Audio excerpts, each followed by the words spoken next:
السلام علیکم ورحمۃ اللہ وبرکاتہ۔ آج ہم آپ کو ایک ایسے خواب کے بارے میں بتائیں گے جو ہر مسلمان کی دلی خواہش ہوتا ہے۔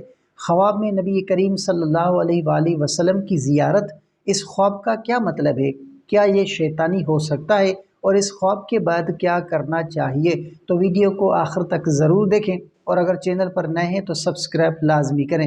تو حضرت ابو ہریرہ رضی اللہ تعالی عنہ سے روایت ہے کہ نبی کریم صلی اللہ علیہ وآلہ وسلم نے فرمایا کہ جس نے مجھے خواب میں دیکھا اس نے واقعی مجھے دیکھا، کیونکہ شیطان میری شکل اختیار نہیں کر سکتا۔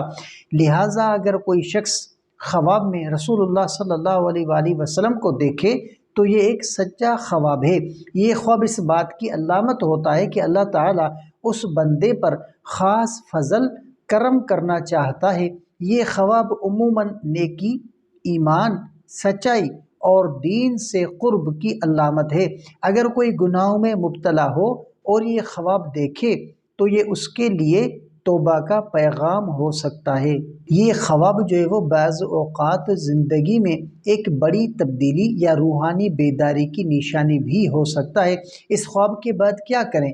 اللہ کا شکر ادا کریں۔ اس خواب کو کسی نیک عالم والے شخص سے بیان کریں، اپنی زندگی میں بہتری لائیں، نیک عمل شروع کریں۔ اس خواب کو راز میں رکھیں، بلا ضرورت عام لوگوں کو نہ بتائیں۔ اگر آپ کو بھی ایسا کوئی خواب آیا ہے تو کمنٹ میں ضرور بتائیں۔ ویڈیو کو لائک کریں، شیئر کریں، اور ہمارے چینل علامہ عابد علی اشرفی کو لازمی سبسکرائب کریں۔